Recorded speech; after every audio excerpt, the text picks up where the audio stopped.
Good evening. How are you? It is Wednesday night. Wednesday night here in St. Louis, Missouri. It's like 50 degrees, but I feel like I've got a chill. Very dark out. Gonna rain tomorrow. But yeah, if that's not a great start to a show, I don't know what is. What have you found? What is this oddity? Well, it's the Deerwood Realty live stream. What's that? Well, my name is John Schenk, and I am the founder and managing broker of Deerwood Realty in St. Louis, Missouri. We're a small residential firm, very small. It's just me. And I help buyers buy homes and sellers sell theirs. Most evenings around 9 o'clock, I'll come online and I will do my live stream. Live stream is about popular culture, real estate, mostly real estate, and kind of how you can get popular culture into real estate and why that's not a great idea. But yeah, that's every night around 9. And then, that's it. That's all. I think we've got a good show tonight. It's probably not going to run the full hour. I'm just coming back from a cold, and so we will discuss the following topics. We'll discuss some things I saw on Twitter. That's always fun. I'll give you my takes, my quick takes, or longer. The 2023 color of the year came out from Pantone, and Benjamin Moore. So we'll go check those and see if you've ever seen them in a home. We'll talk about why is it that if the home affordability is going down, the prices of homes are staying high. Like, why is that? Well, I don't know, but we're going to look at an article that seems to want to describe, at least give some sort of plausible explanation. I don't know if I'm buying it. Got a Google story today about Real ID and how dumb that is. That's it. That's the show. That's what we'll be doing tonight. Now,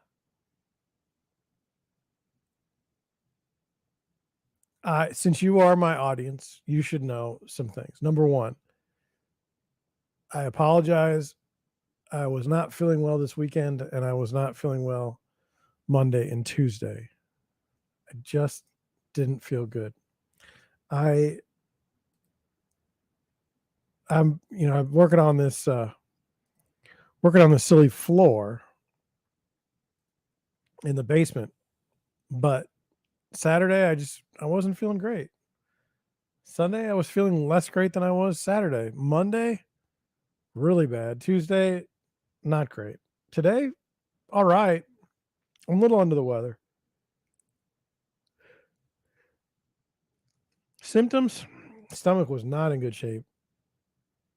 Tired, very, very tired. That's the symptoms. That's how I felt. And so the apology comes in like, look, when I'm not feeling well, like I want to stream every night. I like to stream.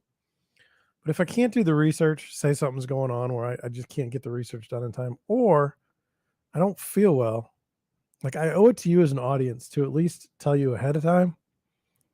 I didn't do that, but it was because I was sick. I didn't feel well. So I can understand if you're like, you know what, forget that guy. I get it. That guy's so selfish because he didn't want to stream while I wasn't feeling well. I know. That's how I feel too about it.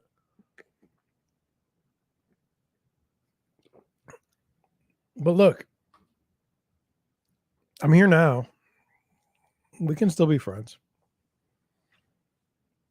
Next thing I wanted to talk about. YouTube is a very confusing place for a creator that's small like myself. How so? Well, if I put out a YouTube short, I could have maybe 3 people watch it, or I could have like 2,000, which of course that doesn't mean anything because some people are getting 2,000 views, in 15 minutes. Like Mr. Beats put something out. I guarantee you he's getting just thousands and thousands of views just right at the moment. But anyway, I put the shorts out there. One day they do great, another day they do terrible. Live stream's kind of the same way. It's all about the title. It's all about the time of day. The later I go and the longer I go, the better chance I have of getting people to watch. Neither of which are my strong points. But I'll tell you, something's really hurting me right now, and that is, while my subscribers are going up, I'm at 126. Thank you. The watch hours are going down. I was in the 700s, and now I'm in the 600s. Now, I don't know. I don't remember the watch hours being like per year, but it could be. Could be I had a very good week last year at this time, and this week I'm not doing as well. So that's kind of frustrating. You know, the magic 1,000 subscribers and the 4,000 watch hours are something that I need. I need to justify the things. What things may you ask? Well, I want a new camera. I say, well, what's wrong with the camera? Nothing's wrong with this camera. I just think I can do better. And then I want a new computer. You say, well, John, why do you want a new computer? My computer's like 10 years old. I built it myself. The world's changed dramatically since the last time I've had a computer.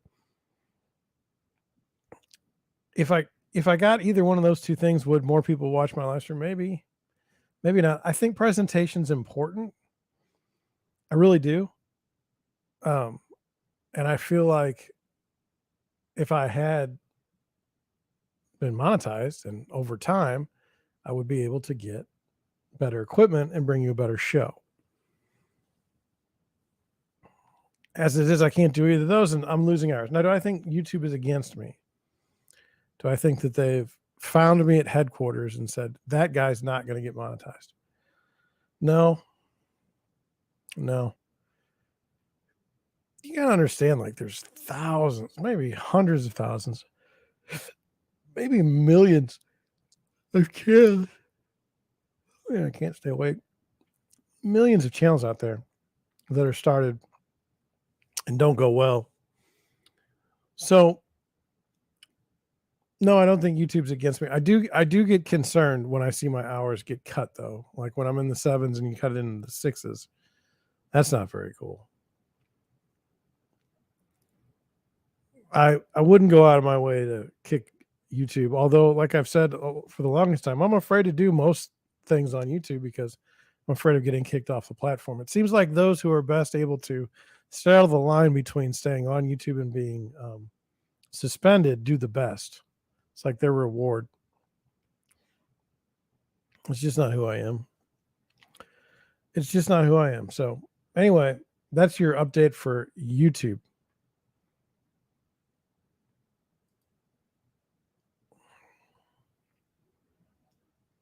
I just got an email. Hello there, team at DeerwoodRealtySL.com. Deerwood Realty. I was going through your website, and I personally see a lot of potential in your website and business. This is from Sonu. It says, we can place your website on Google's first page, Yahoo, etc. If you were on page 1, you'd get so many new customers every day. May I send you a quote, and a price list if interested? No. I don't want to be the first page of YouTube. I just want to be like, where people can find me. My audience can find me. That's what I would like. People that are interested in real estate would find me. That's what I would like. Do I want to pay someone to be a number 1 in Google search? No. You may say, John, why not? Well, there's a balance. I can only do so much work. I'm limited. And if I have to spend a lot of my money that I receive from the sales and helping buyers buy homes, then I have to use that money for marketing. And if I have to use that money for marketing, then I have to sell more houses. And you're like, well, what would your return be? Like, wouldn't it be worth it? And I'm telling you, real estate doesn't work like you think it does. Like, you think we all just sit around with big old fat wallets and everything's great and we never have issues. And it is just not that way. It's not that way. That's what we want you to believe. But man, it is not that way. At least not for me. Never has been since I've been in the business. But I don't want to. I don't want to work. I don't want to spend my money and then work, like have to sell 2 or 3 more houses just to afford my marketing for the year, because my income is not steady. I may have months where money comes in and other months in a row where money doesn't come in and it gets quite dicey. So, yeah, no. No, I don't. And by the way, you know, I ranked number 1 in Google on a topic. I'm not going to tell you what the topic is. I don't even know if I'm still number 1 there, but I did it. I wrote the blog post and got myself at number 1. Now you may say, well, John, it's not that hard of a thing to get to number 1, page 1. Look, it is for me. And I did it. You say, well, isn't that great? It's all right. What does that get you? Nothing. Nothing. More leads? No. No. Anyway.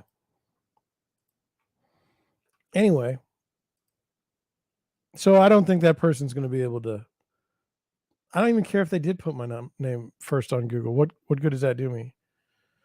Being first doesn't mean somebody's going to call me. It just gives maybe a chance. I'd much rather somebody I know give me a call. Say, hey, it's time to sell my house. Hey, it's time to buy a house. Let's get to this. That would be the referral model. So tonight, I get concerned. The topic that I chose for the Google Trends, I'm a little worried that, how do I put it? I'm a little worried that my view is counter to that of the regime. And so will I be pushed even further down in the YouTube algorithm? I don't know. We'll find out. Let's get to it. Let me get to the right stuff. Here we go.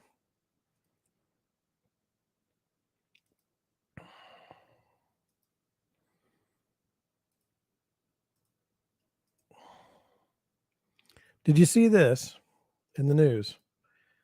It was yesterday, but I wasn't on, so I feel like it's my job to bring it to you now. DHS announces extension of Real ID full enforcement deadline. Now, Real ID, do you know what that is? It goes on your license, your driver's license. And once you have Real ID, then you can travel throughout airports.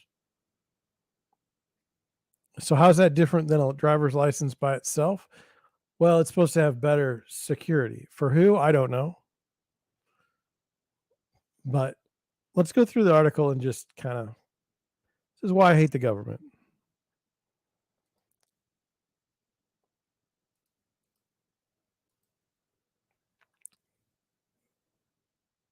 States have additional time to meet requirements. Washington, today the Department of Homeland Security announced its intent to extend the Real ID full enforcement date by 24 months from May 3rd of 2023 to May 7th, 2025. So 2 years, they're going to give you an extension. Under the new regulations published to execute this change, states will now have additional time to ensure their residents have driver's licenses and identification cards that meet the security standards established by the Real ID Act. As required by the law, following the enforcement deadline, federal agencies, including the Transportation Security Administration, will be prohibited from accepting driver's licenses and identification cards that do not meet those federal standards. So you're literally not going to be able to fly without a Real ID. Now, here's why I'm opposed to this fundamentally. There's an illegal immigration situation at the border. Okay. Now, I'm all for handling that situation any way you want to. You want to give everybody amnesty, go for it. You want to raise you want to penalize people that have been trying to get to this country for 10, 15 years. Somebody else just walks across the southern border or the northern border. That's up to you. That's fine. Whatever. But you're literally going to have me get a more secure ID to fly when you're just letting people come across the border.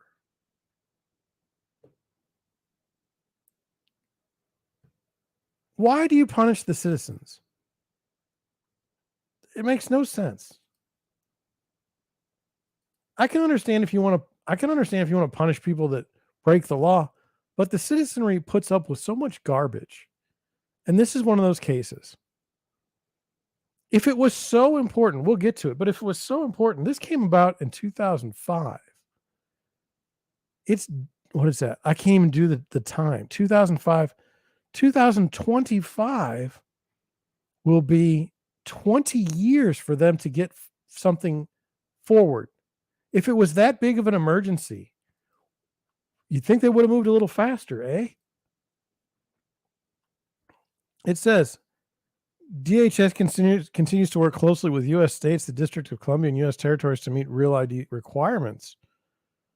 The extension will give states needed time to ensure their residents can obtain a Real ID compliant license or identification card. DHS will also use this time to implement innovations to make the process more efficient and accessible. We will continue to ensure that the American public can travel safely. Are you telling me that the American public right now at this moment cannot travel safely?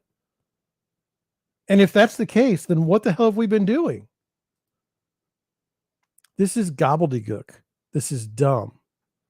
This is absolutely ridiculous. This is government fixing a problem that doesn't exist. The extension is necessary in part to address the lingering impacts of the COVID-19 pandemic on the ability to obtain a Real ID driver's license or identification card. Real ID progress over the past 2 years has been significantly hindered by state driver's licensing agencies having to work through the backlogs created by the pandemic. And whose fault is that? Many of these agencies took various steps in response to the pandemic, including automatically extending the expiration dates of driver's licenses and identification cards and shifting operations to appointment only.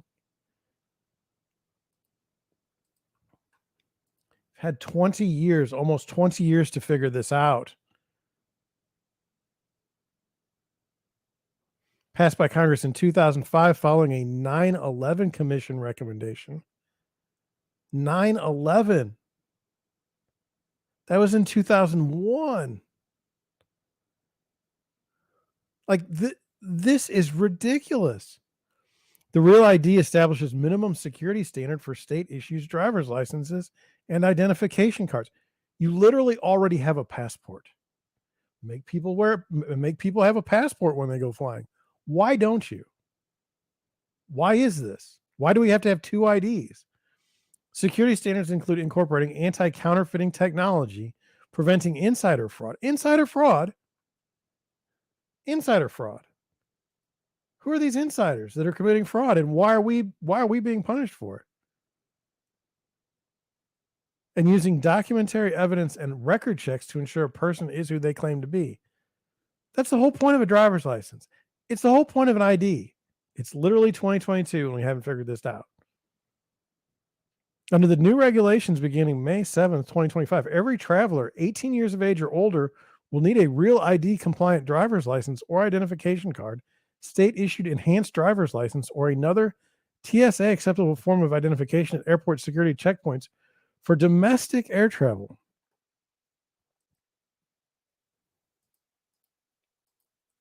Domestically, now, think about that. That's people that live in the United States, citizens, flying to other parts of the United States. This isn't like people flying from other countries. It's ridiculous. By the way, if we fly to another country, they want our passport. They don't really care about the Real ID. They're not going to. Since enactment of the Real ID Act in 2005, advancements in technology have enabled TSA to make significant improvements in checkpoint screening. So have the times gone down since then? Have you made it less intrusive on me? No. Particularly in the areas of identity management. Well, that sounds important. They've figured out who you say you are, but yeah, we still need the Real ID. On-person screening, accessible property screening and alarm resolution. I don't even know what that means. That doesn't even make any sense. Through the deployment of technologies such as advanced imaging technology, X-ray, then computed tomography, bottle liquid scanners, and credential authentication technology, as well as deployment of passenger screening canines.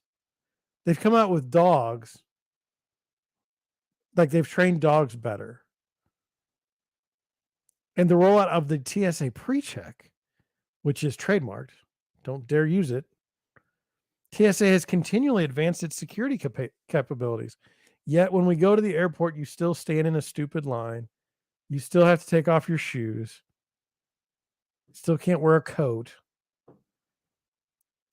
It says TSA also increased its vetting capability through SecureFight, a risk-based passenger pre-screening program that enhances security by identifying low and high-risk passengers before they arrive at the airport by matching their names against trusted traveler lists and watch lists. Guess who's not going to be on a trusted traveler list and watch list now after reading this stupid article on YouTube? Me. Yay. Real ID requirements will strengthen these improvements further by providing an additional layer of confidence in the identity of the traveler.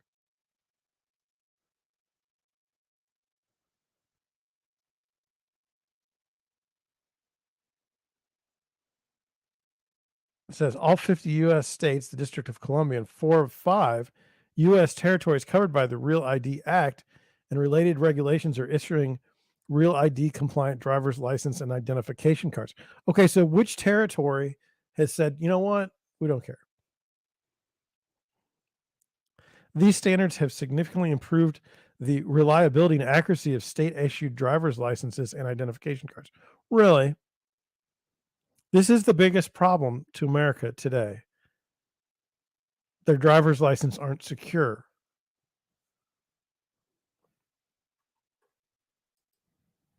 I mean, ridiculous. Absolutely ridiculous.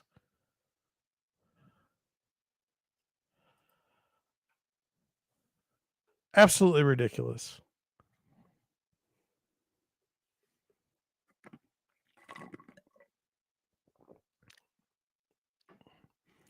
In my lifetime, I just feel like I'm getting less and less, like less freedom, less stuff, less income, less enjoyment. The government just has its just foot on my neck all the time.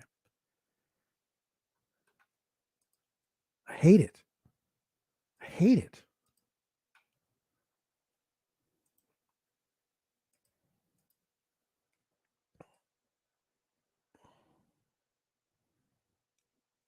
Moving on. Wanted to go to this because it's related to real estate. It's definitely related to real estate.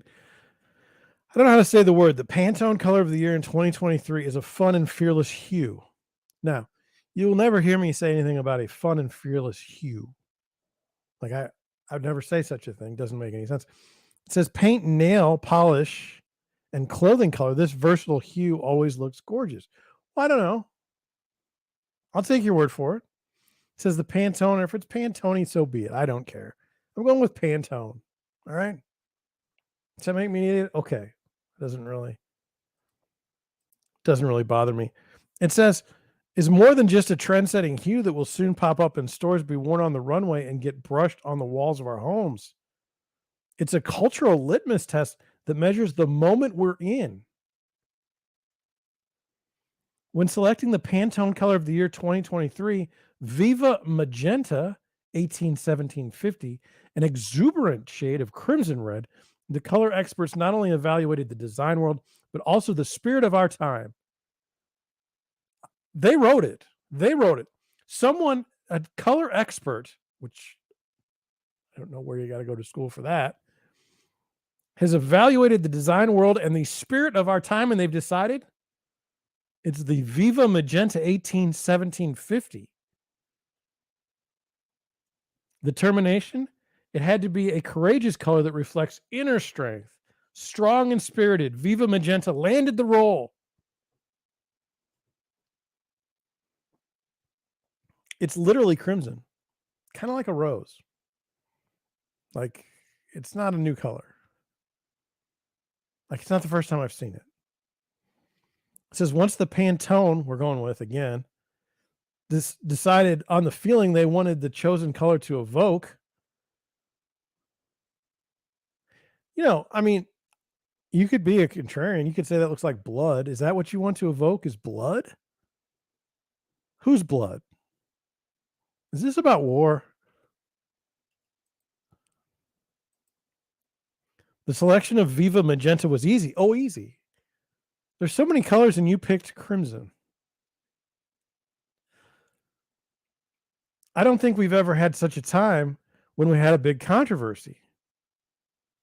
Says Leatrice Eisman, executive director of the Pantone Color Institute, or Pantone, whatever.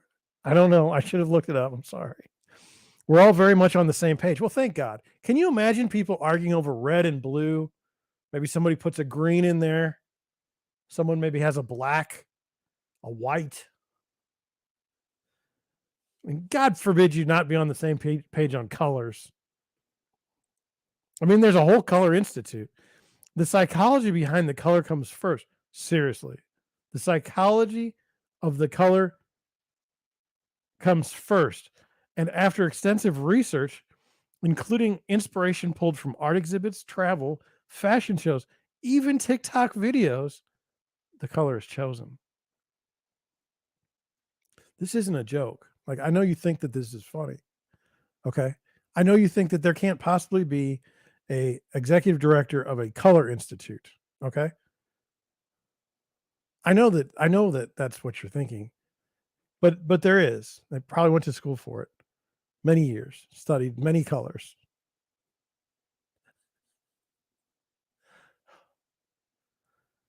The last few years were transformative in many ways in terms of people's sense of self and the way well-being, priorities, and identity are being thought about, says Lori Presman, vice president of the Pantone Color Institute.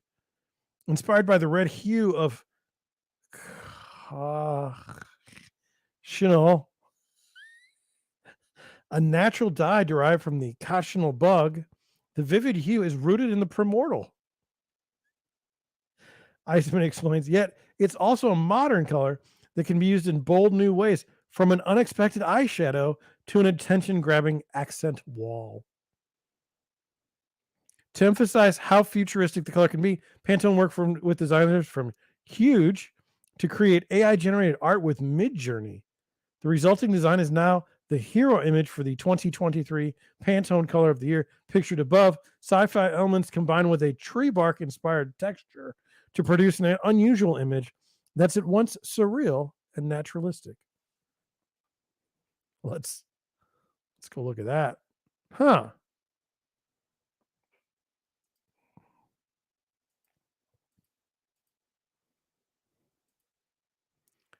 Looks like a person's face. Is this like an ink blot? Is this a Rorschach test? I think there's like a whale there, like a little eye. What does that say? What does it say about me? It says ways to work Viva Magenta into your life. Brush it on the wall. Well, I hadn't thought about that. Like a paint color.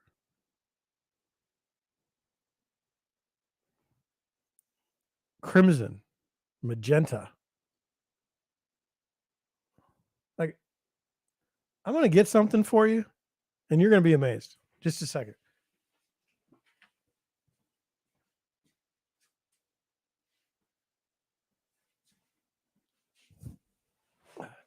Can you see this?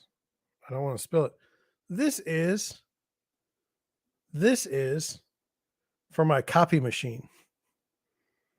It's magenta. It's literally the color. I mean, close. Okay. But like this just goes in my copy machine. Like it doesn't really speak to anything.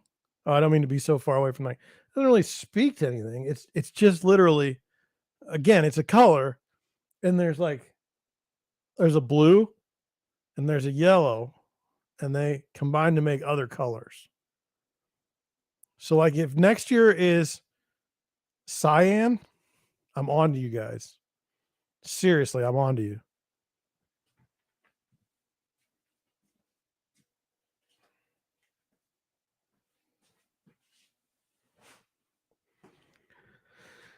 It says, sure, bursts of color from blankets and throw pillows are nice, but when decorating with this vivacious color, be brave and brush it on the wall.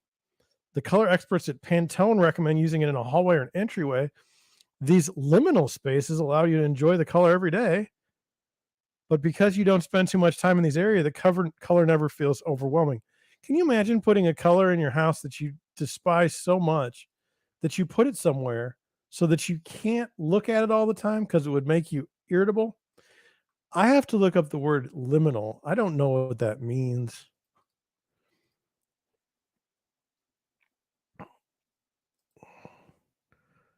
Relating to a transitional or initial stage of project process, occupying a position at or on both sides of a boundary or threshold. Well, I don't know about that. If you could see the use over time for the word liminal, like literally in the 1950s, nothing. Like 1980, okay, it just jumps up like a freaking hockey stick.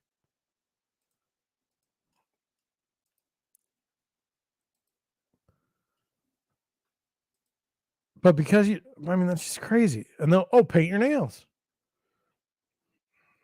I'm not painting my nails. Get this energizing, elegant color to wear to holiday parties and festive dinners out. With Viva right in the name, this color is all about embracing life. They're literally just taking magenta. Wear it out. Want an instant confidence boost? No. Wear a shade of Viva Magenta. Even better, this magenta maxi dress is Anthropologie's best-selling, best-reviewed dress. So you know it's stunning and comfortable. So look, like I'm gonna go out on a limb. Okay. I don't think this color's for me. I don't think they made it for me. I'm not painting my nails and I'm not wearing a magenta dress. It's just not gonna happen. So anyway, look, do I care as a real estate agent about the color of the year? Yes, I do. Why? Because when I go into houses and I see this awful color, I'll know like, hey, that's the color of the year. And I'll tell my buyer that I'm with, I'll be like, hey, did you know this is the color of the year? And they'll be like, no. I'll be like, well, doesn't that make you want to buy the house? And they'll be like, no.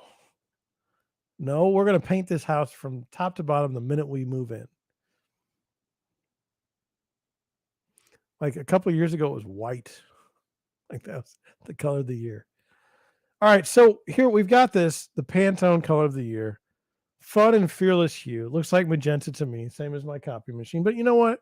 I mean, there's lots of like, there's the RGBY thing, K. You know, the colors. It's probably not the same as my magenta. Let's go on. So I saw this article and then I saw that Benjamin Moore had come up with its color of the year. And I'd be like, you know, that's great. Let's see what I don't like this color of the year. Let's find a different one. It says Benjamin Moore's color of the year in 2023 is here and it's a showstopper. Well, I mean, look, if it's anything even close to as great as the vibrant hue of whatever color it was I just got rid of because I'd already forgotten the name. Let's see what it is. It says last year, rather than let one bold color steal the show, Benjamin Moore selected a soft shade of sage as its color of the year. And this new neutral served as the starting point for a supporting palette of 14 hues. But this year, the Benjamin Moore color of the year 2023 executes main character energy, and there's nothing neutral about it. Introducing Raspberry Blush 2008-30, a confident and charismatic shade of red orange. The vibrant coral color energizes a room and commands attention. That's what I want in my colors. I want to command attention. Look at me. I've got a stupid color on my wall. In the process of choosing the 2023 color of the year, even the color experts had to push themselves out of their comfort zone. How did that conversation go? And is that harassment? Says Andrea Magno, color marketing and development director at Benjamin Moore. Now, look, Benjamin Moore to me is a paint company. All right. So it makes sense that they have someone that markets their colors. After originally selecting a softer palette that she says didn't really make a statement and take a stand, they decided to go bolder. You got to be bold, command attention. It's about choosing one color and really making that the hero. That just doesn't, I mean, a lot of times, particularly with the neutrals, the walls become the backdrop and it's the other elements that take center stage. Here we're kind of changing the conversation. We're saying the walls are going to be the star. The walls. Look at the wall, you. As Maximus style becomes more popular and color confidence grows, what? The Benjamin Moore team believes that people are finally ready to take a break from the neutrals and bring color into their homes. This never goes well in our homes. Speaking as a real estate agent, let me tell you something. Like, there's certain colors that are looking awful on walls. Okay? Awful. You know one? Like that teal. Oh, put that teal in a semi-gloss or gloss. Oh, no one likes that. Maybe in other places. I'm talking about here in St. Louis. If I go to a house and I see that color, it just makes me sick. Like, I hate it. I mean, ugh. Anyway, ready to welcome raspberry blush into your home? Nope. No, I'm not welcoming that color in my home. Check out some inspiration below, then peruse the complete color palette for more of the moment hues that make a statement.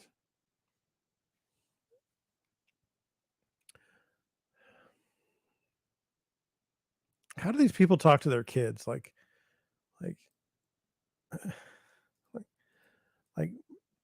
mommy, what do you do all day?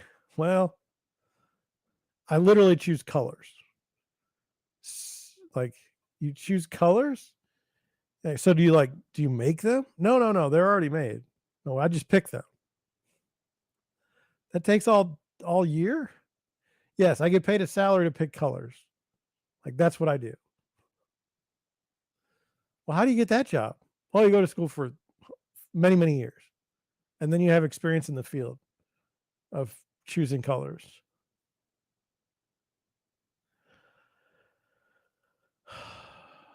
Everyone has different aims for how they'd like their home to feel. And the paint colors you brush on the walls should reflect that. If you view your living room as a lively spot to put on a good music and gather with friends and family, raspberry blush will invoke that joie de vivre. I'm guessing. I don't know. As a nod to raspberry blush's bon vivant persona, Benjamin Moore worked with electric funk duo Chromeo to debut a new song aptly named Raspberry Blush in celebration of the 2023 Color of the Year launch. Like, they found a electro funk duo. First of all, I don't even know. Like, I didn't even know that was a thing.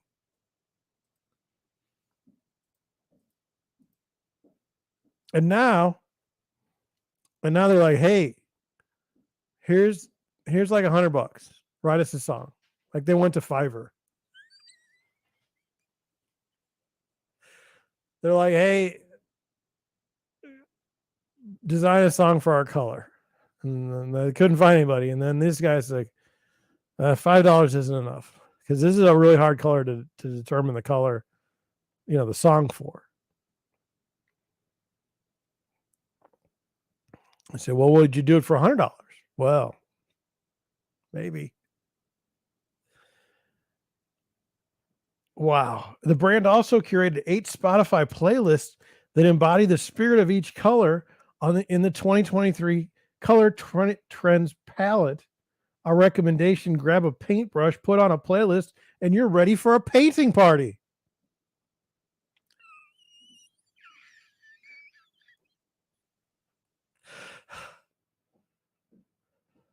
the hell? A joyful dining room. Because the raspberry blush is so invigorating, it's best suited for the social spaces in your home, especially the dining room. Interior designers frequently recommend blush tones in the dining room because the rosy glow is warm and flattering. Go ahead and highlight areas with architectural interest, such as board and batten wainscoting, by painting them raspberry blush. The Benjamin Moore team favored a monochromatic look for the 2023 color of the year, painting the entire wall and trim into this standout hue.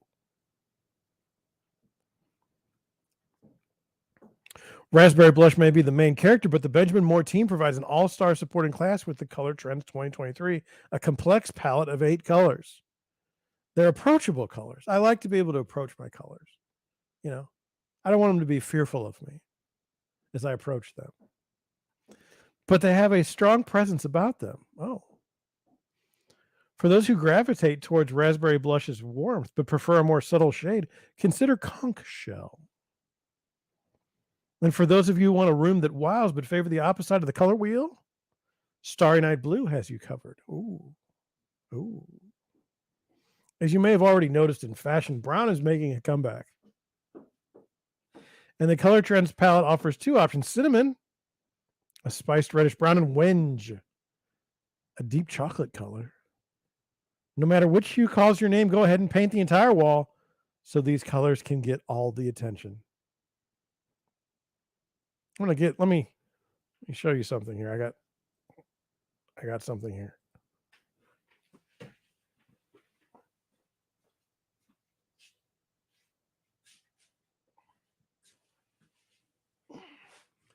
This goes in my copy machine. It's called magenta.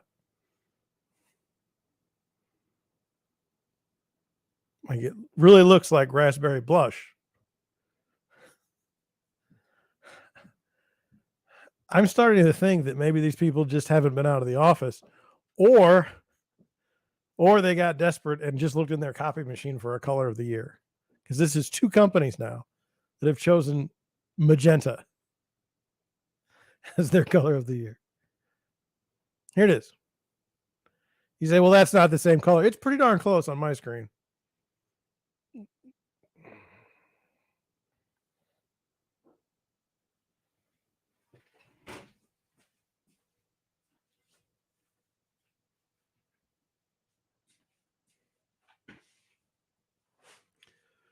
Look, you can paint a room whatever color you want. I don't want you to think for a moment that I'm trying to tell you what color you should paint your walls.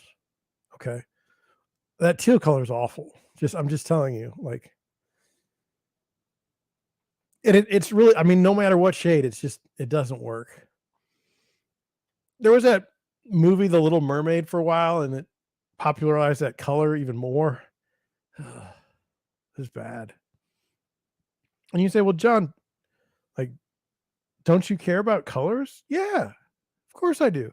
When I go to a house and I go in the kitchen and it's like neon yellow, I'm like, well, that's not doing anybody any favors as far as selling the house.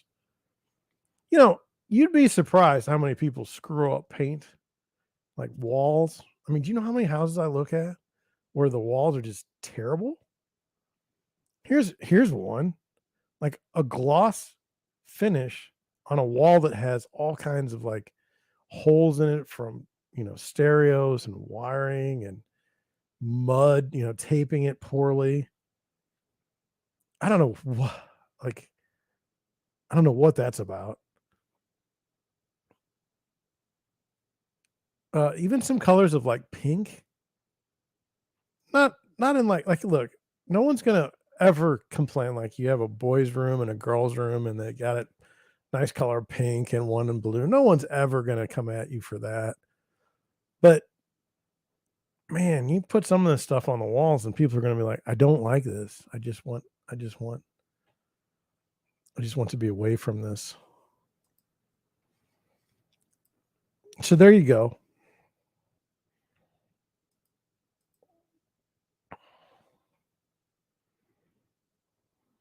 Color of the year. Kind of a magenta.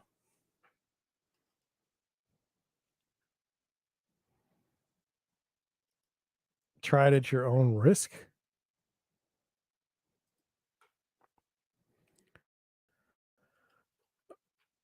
Carvana. You may say, John, what does this have to do with real estate? I'll tell you. Anything that's related to finance, okay, automatically is going to get smacked when the Fed raises the borrowing rates. Okay? Because they're already in debt and now they're having to service debt at a higher rate.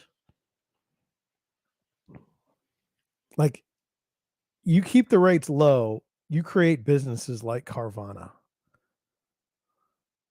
That's going to have consequences, both good and bad. Now it's going to be mostly bad. Carvana shares tank as bankruptcy concerns grow for the used car retailer. Says shares of Carvana plummeted by more than 40% during trading Wednesday after the embattled online used car retailer's largest creditors signed a deal buying them to act together in negotiations with the company. They're like, look, this thing is going under and we're not getting paid. So we need to do something. The pact, first reported by Bloomberg, includes creditors such as Apollo Global Management, Pacific Investment Management, that hold around $4 billion of Carvana's unsecured debt, around 70% of the total outstanding. The agreement will last at least 3 months. These people are the smartest people in the room, and no one seems to ever see this. Like, and I don't mean this as to be a jerk, but they never see. They never see the finance bubble popping and just crushing companies. Such creditor agreements are viewed as a way to streamline negotiations around new financing or debt restructuring. They have assisted in preventing creditor fights that have complicated other debt restructurings in the recent years. A person with knowledge of the situation who is not authorized to speak publicly on the matter confirmed details of the deal Wednesday to CNBC. If they're not authorized to speak publicly on the matter, then what are they doing talking privately on the matter? Maybe they should just keep their mouth shut. I'm just saying. Now, I'm not, look, it just seems like the way you wrote that, you're saying, like, hey, we talked to somebody that shouldn't be talking. I write it a little differently. Like, hey, we talked to a guy, seems to know what he's talking about. That's how I would have done it. It says they downplayed the deal, signaled any increased concerns for bankruptcy, citing the company's meaningful liquidity runway. Like, they're burning through cash, but it's okay because they have a lot of it. That's really literally what the argument was just made. It says, following the creditor deal, Wedbush analyst Seth Basham said Wednesday that bankruptcy is becoming more likely for Carvana and downgraded its stock to underperform from neutral and slashed its price target from $1 to $1 from $9 a share. Look, if you're not making any money, okay, how do you even have a share price of more than 0? I've always thought that was weird. It's the same argument that people make on the executive pay. Like, how do you pay somebody all kinds of money and the company doesn't make any? Like, what is that about? How is that happening? And they say, well, no one would take the job, so we have to overpay. Well, I mean, come on. It doesn't make any sense. Anyway, Carvana sent the following statement to CNBC late Wednesday. They sent it late Wednesday because there's not as many employees as there used to be. So that one employee that they do have was very busy. Carvana is not involved in any cooperative agreements amongst bondholders, and we will not be addressing any questions that arise from actions taken by such bondholders. Well, I mean, they wouldn't be. I mean, it's not their deal. Our messages to customers, shareholders, employees, and other stakeholders remains clear.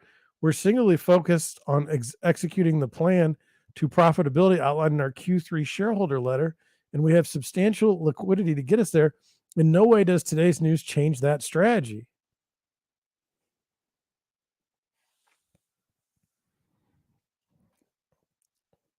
I don't know. I don't know what that means. It's like we're trying to be profitable. We've got a plan. Stick to the plan. So JP Morgan said Wednesday that the creditor deal signals that Carvana may have initiated debt restructuring negotiation with bondholders, but the possibility of imminent Chapter 11 filing seems low. It says may have initiated debt restructuring negotiations. We believe Carvana has enough cushion through short-term revolvers to get through the end of at least 2023, and a severe recession could accelerate this by 1 to 2 quarters. So 60 days. They could be wrong by 60 days. PIMCO and Apollo declined to comment. Shares of Carvana shares was briefly halted Wednesday morning after the stock fell below $5 a share for the first time since the company went public in 2017. The stock continued to fall throughout the day, closing down by about 43% at $3.83 per share. Carvana's stock has plummeted about 97% this year after reaching an all-time intraday high of $376.83 per share on August 10th, 2021. The company's market cap is now $723 million, down from $60 billion during its peak last year. I'll tell you what, I don't know if the CEO is still there. I don't know if the CFO is still there. If they are, man, they are smooth talkers. I mean, you went from billions to millions. That's the backwards way to do it. It says Carvana has received a litany of analyst downgrades since the company reported disappointing third quarter earnings last month and gave a bleak outlook. Well, let's see what the earnings were.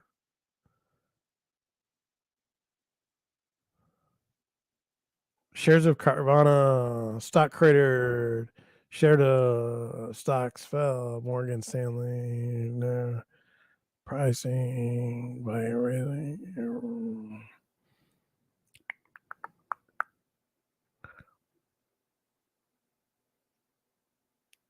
Well, here you go. It says nearly all aspects of Carvana's operation declined from a year earlier during the third quarter, including a 31% decrease in gross profit to $359 million. Okay, gross profit. And then it says they posted a wider than expected loss of $2.67 per share. Revenue also came in below expectations at $3.39 billion, compared with estimates of $3.71 billion. Okay, well, let's go back to our other story here. It says the shoppers company grew exponentially during the coronavirus pandemic as shoppers shifted online purchasing rather than visiting a dealership with the promise of hassle-free selling and purchasing of used vehicles at a customer's home. Here, I mean, when you see a chart like this, it's like some people say you should buy and hold. Buy stock and hold it, and you're going to be okay. Yeah. But Carvana did not have enough vehicles to meet the surge in consumer demand or the facility's employees to produce the vehicles it did, or to process the vehicles it did have in stock. That led Carvana to purchase ADESA and a record number of vehicles amid sky-high prices as demand slowed amid rising interest rates and recessionary fears. Look, they have to keep buying cars. That's what their game is. It says Carvana has repeatedly borrowed money to cover its losses and growth initiatives, including an all-cash $2.2 billion acquisition earlier this year of ADESA's U.S. physical auction business from KAR Global. They literally bought an auction company. It says last week, Bank of America downgraded Carvana to neutral, saying that the company badly needs more liquidity as it struggles to turn profitable. Analyst Nate Schindler said that the company is likely to run out of cash by the end of 2023. There's no indication yet of a potential cash infusion. They're bleeding money. They're bleeding money. This isn't good. Last month, Morgan Stanley pulled its rating and price target for the stock. Analyst Adam Jones cited deterioration of the used car market, company's debt, and a volatile funding environment for the change. He also said the company's stock could be worth as little as $1. Man, seriously, this has got to be one of the biggest, like, just smacks. Like in 2001, you could literally walk around anywhere and say to somebody, I own Carvana stock. I own a lot of it. I am special. And now, if you still own it, like you are like hiding your head. You're saying like, "Oh my god, what was I thinking?"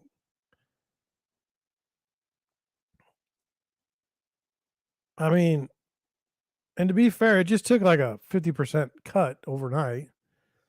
December 6th, it was 671, and today it was 383. Like, for those of you who do charts, like I wasn't very good at it, obviously. But like here, I mean, like if you shorted here to there, that'd be a good short. And then like here you tried to go long, but missed. Here you try to go long, it just wasn't the stock for you, you know? Like it doesn't technically doesn't look very good. Oh, wait a minute. They could say this is building a base. I don't know. Look, I was bad at it. There's people out there way better at this stuff than I am. All I'm saying is this look,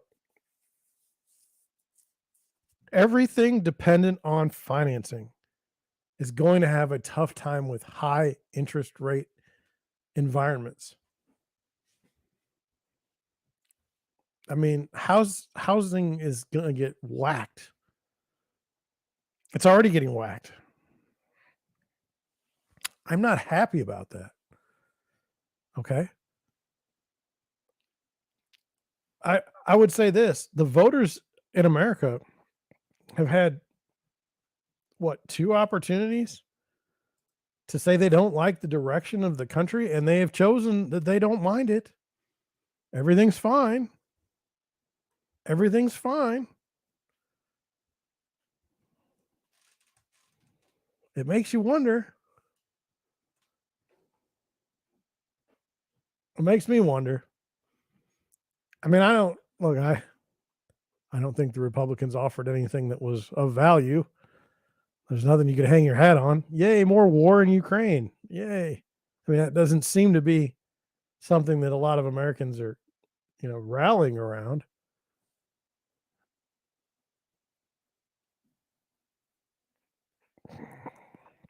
I just, I mean, could this turn around? Sure. Right? Everything can turn around. Right? Right? We're on the Deerwood Realty website. You can see it here. Deerwood Realty. I just wanted to go over the mortgage rates for the day. 6.29 on a 30-year fix, down 8 basis points from yesterday. Look, I don't know anything, right? I'm just a guy that helps people buy homes and sell homes, right? That's my job. But I will say this, interest rates play a huge factor in the Americans' ability to afford a home. And if they can't afford a home, then the prices are too high, right? Because no one can afford one. But if the rate keeps lowering without the Fed raising their rates, then the Fed is allowed to raise their rates even more, which will just keep crushing any chance of anyone being able to sell their home for a stupid profit, or for a buyer to be able to buy a home and be tremendously behind. This is not good. This situation is bad. Like I keep telling myself that it's not bad, that things are fine, right? And I mean, in theory, they are, right? I still have food on the table.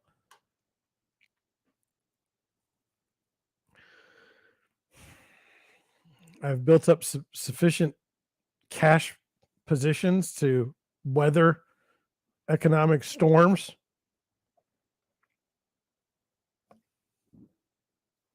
But how many others have?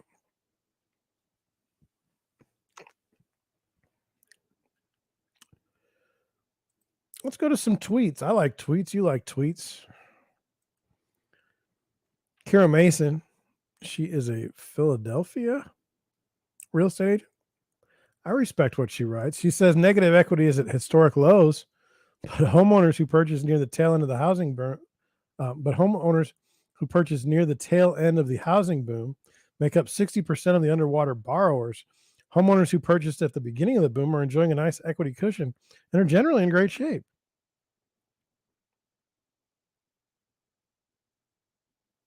Quoth the Raven writes, for now.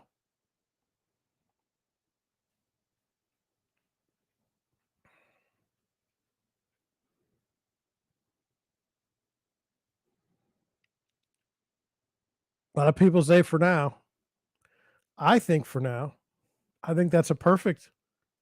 I think that's a perfect. I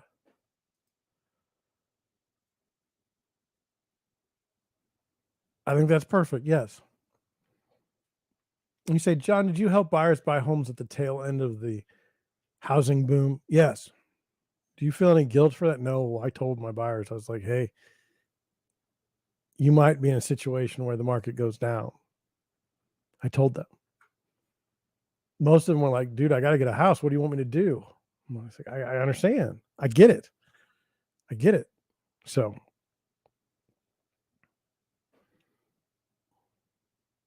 I don't feel guilt. Ryan Lundquist, so different than 1 year ago. I talked to a buyer today who's excited to be in contract below the list price, has a credit for closing costs, and hopes the appraisal comes in lower too, hoping to negotiate a lower price. Just a window into what some buyers are thinking. That's absolutely right. And that's why I get really uncomfortable when I read stories about how buyers feel like they were fleeced. Buyers feel like they uh, would never have they have buyer's remorse. They never would have bought the house they bought if they know what they know now. It's all garbage, because as soon as it turns to a buyer's market, those buyers are out there just pounding on the sellers. You need to give me closing costs. I can't pay full price for this property. Oh, you need to repair this, this, and this. Oh, look, the appraisal didn't come in. Now you owe me more money. Don't kid yourself. Don't kid yourself. This is the way the business works. It's not pleasant. It's not, we all want to believe that everyone's happy everyone got a good price on their home and everyone bought a home at the right price and everyone's happy. It's not that way. It's never going to be that way. And just, you got to understand that. That's why it helps to have an agent sometimes, like a good agent. Like, look, look, I'm an agent. I'm biased. But to watch these people like try to get into a fair, like watching a seller try to get into a fair agreement with a buyer right now who's represented by an agent and the seller isn't, that agent is going to carve you up. I mean, it's just ugly. Why would you do that? I'm saving money. You're not saving money. You're getting ripped. Whatever. Texas DFW, Texas Runner DFW. Things are great, looking great in Prosper, Texas. This is something fun to watch. Like, look, understand this. In our culture in the United States, which is changing, by the way, I don't know to what. I just know it's changing. Look, everyone believes that you always make money in real estate. Always make money in real estate. Never lose money in real estate. Can't happen. Like, you must be a total idiot if you lose money in real estate. Well, let me tell you something. I've seen people lose money in real estate. I've seen people lose a lot of money. Here you go. 71122, house listed for 770. 722, price change 742. 84, price change 718. 91, price change 703. 915, price change 687. 929, 650. We're down more than $120,000 from our asking price. 1013, price change 642. 1027, 639. 1117, 611. 12.8, 593. Now, I'd like to know, is the listing agent, the same listing agent throughout this whole thing? Because let's just say you went from 600, you went to 100, no, 600, You've gone $170,000 below your original asking price. Now, was it you that missed the market, or were you being greedy? And so greedy that now you're just getting eaten. Or these different agents. The to me, it's the same agent because they're how would I say it? They're rather judicious, or they're um, rather consistent with their price changes. It's like every 2 weeks or so, they're changing their price. Now, this agent might also be one of those like, look, we got a price improvement, 742. Another price improvement at 718. Another price improvement at 703. I hate price improvement. The idea is just something I don't like. Moving on, John Pasalis, we're going with that. He's from Canada. He says this is one of the main reasons people never want to sell their homes. They're holding them for their kids, worried they'll never be able to afford a home in the future. That's not normal or common in most other countries. This is life in Canada. He's responding to a colleague moved from a condo to a detached house. He did not sell the New York condo, the North York condo. He's keeping it for his kids. He doesn't think they'll be able to buy a home in 20 years. Right now, it's rented out to people in the building he knows who need to work from home for a home office space.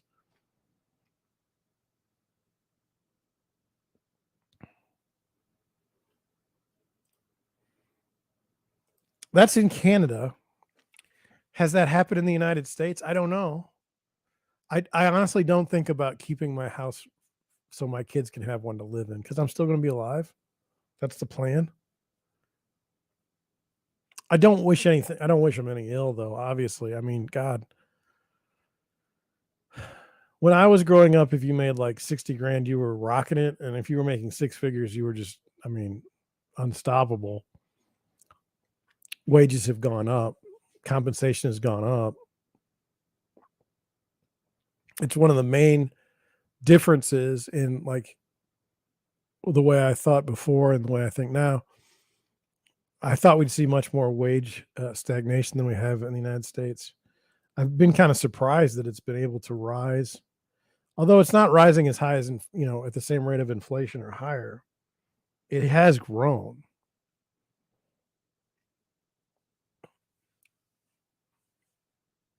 It's just tough though. Tough, tough, tough. John Wake on Twitter.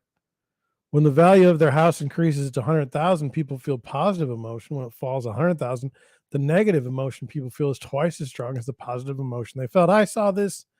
There was a book, Thinking Fast and Slow, written by two fellas.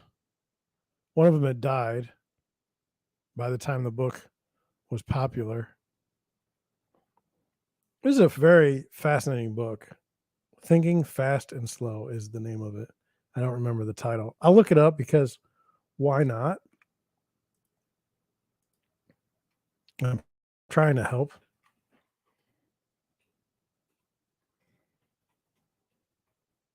Daniel Kahneman. Kahneman.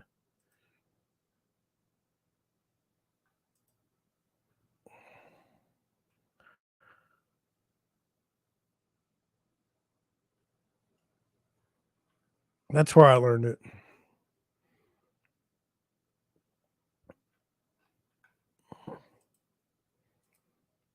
I don't know if it's bunk. I don't know. All I know is people have a very tremendous aversion to loss. I have an aversion to loss. When I was playing in the stocking market, I did not like to lose. And oddly enough, I would lose often. So that was weird. You'd think if you don't like to do something, then why do you keep doing it?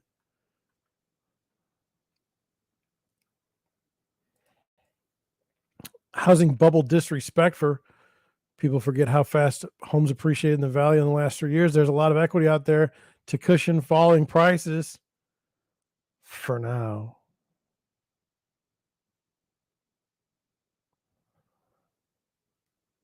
For now, he says.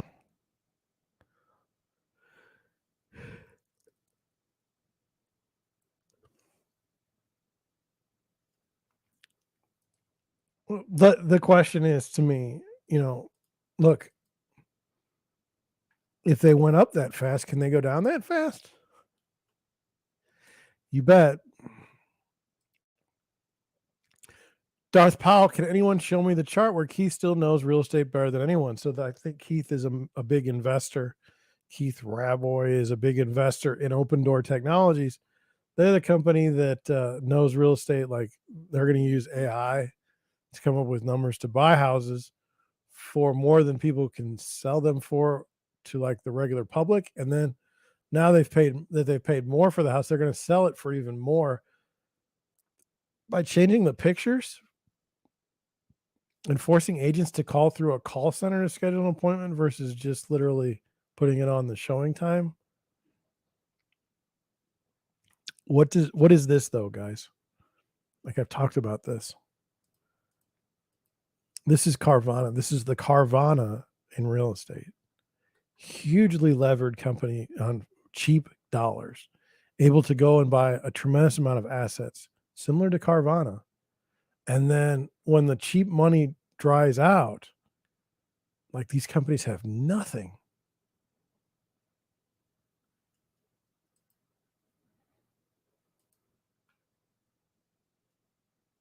Let me ask you this. Which stock are you buying right now? Open Door or Carvana?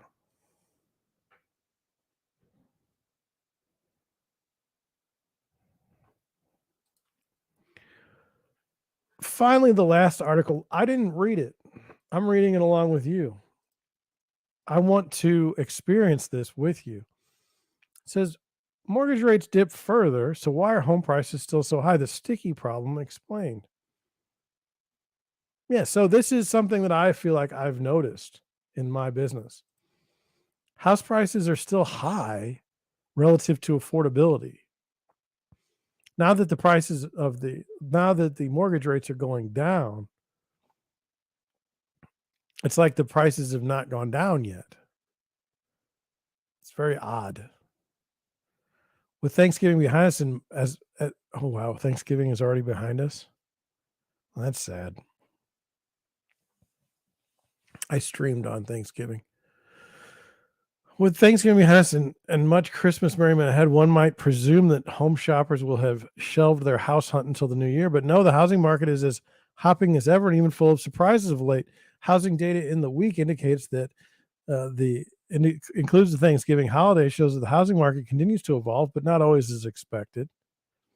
In her column, How's the Housing Market This Week, we'll break down what's happening with the latest real estate statistics, what it means for home buyers and sellers. Well, that's helpful. Median listing prices were up 11%. Active listings were up 53%. Time on the market were longer, and the mortgage rate was down. Okay. Home price growth ticked up. In November, home prices hovered at a national median of 417,000, down from June's record high of 449,000. And although the home prices have been growing by double digits year over year for 48 straight weeks, that growth has been tapering off. Yet for the week ending November 26th, the home price growth resurged, with prices 12.2% higher than the same week a year earlier. Growth in the typical asking price of homes picked up from last week for the first time in 7 weeks, but suspects this is likely to be an aberration. It's just an aberration. It's statistically an aberration. It just happened. Nonetheless, it's a reminder that prices can remain sticky, or can be sticky, it turns out, is a technical term economists use to describe variables that are resistant to change, particularly when that changes to the downside. Gas prices are also sticky. Just how sticky are the home prices, and will they remain stuck for long? We noted a few weeks ago that home price growth could move back into single-digit territory just before the end of the year. It's still possible that we'll see that trend materialize before the end of the year, but this week's data is a signal that single-digit home price growth may not be seen before the new year. The housing market has been red hot for several years, but rising mortgage rates have recently pumped the brakes, nearly doubling over the past year and spiking as in late October to a 20-year high. We already know that. So then they're going down. I can summarize that. But will these lower mortgage rates spur any buyers to make an offer? Probably not. That's not true. People aren't. I disagree with the narrative that says that buyers are so tuned into the mortgage market that they're watching the rates and they're waiting to apply for mortgages or buy homes until the rates go far enough down for them to afford them. I would say 99% of the buyers are just trying to buy a house, regardless of the rates, because of a life situation. They're getting married, they're getting divorced, they're having kids, they're doing something, they're dying. I mean, there's a reason why they're buying or selling. It says the boost in affordability hasn't yet been enough to draw in more existing home buyers. Well, obviously not. What are you going to do if you're at like a 3% mortgage right now and you're sitting in your house? Do you really think you're going to go buy another house for 7%? No. Plus, even if rates are down, they could shoot back up again, and this unpredictability makes planning a challenge. It's prompting many home buyers to sit on the sidelines and wait until things settle down. Good luck. Good luck. No offense, just good luck. By the way, I have like 4 cans of soda open on my desk, and so you'll be seeing me drink from different things. I apologize.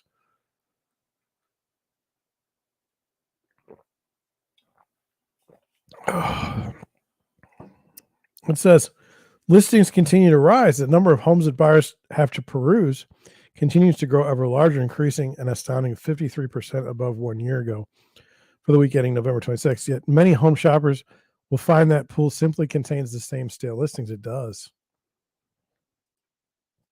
Good houses are still selling for over asking in my part of the country.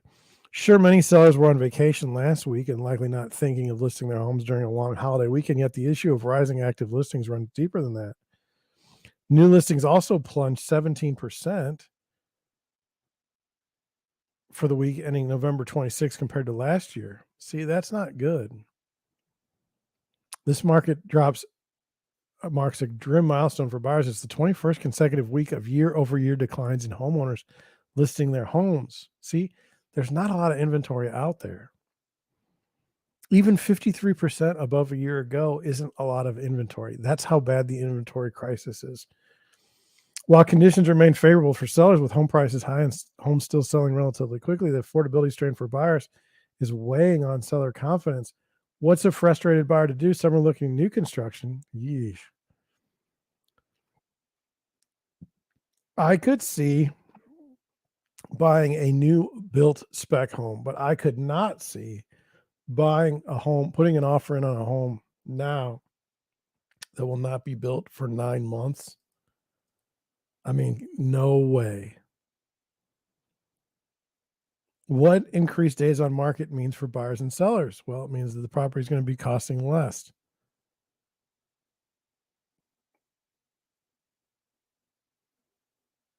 Even though housing markets are generally cooling, lower price markets in the Northeast and Midwest are seeing homes sell faster than in other areas. Yes, that's true, but we were also kind of lagging when things were going stupid in other areas.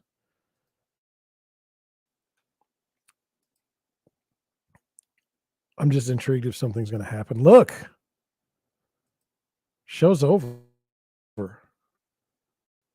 It's done. Didn't get any comments in the chat. No spam. I might have done this whole thing by myself. I don't know. I'll have to look. If you have any friends or family, tell them to subscribe. Help me get to 1,000. Watch hours and hours of my content so that I can finally get to the magic 4,000. What is my goal in 2023? Is it to become monetized on YouTube? Maybe. Maybe I don't set really like concrete goals. It'd be nice, but I know some of the people that I watch had been doing it for 5 and 6 years before they managed to break through and do well on YouTube. So that's kind of what I'm thinking. It might take that long. I'm in it for the long haul. I love it. I'm sorry I was sick. There'll be times during the Christmas holiday that I'll be leaving. I'll be going to different parts of the country. I will not be able to stream. But you know what? When I'm here, why don't you come and join me and let's have a good time. Let's talk about real estate. Let's talk about the trends. Until tomorrow night, I'm out. Thank you for watching. Thank you for listening. I'll catch you on the next one.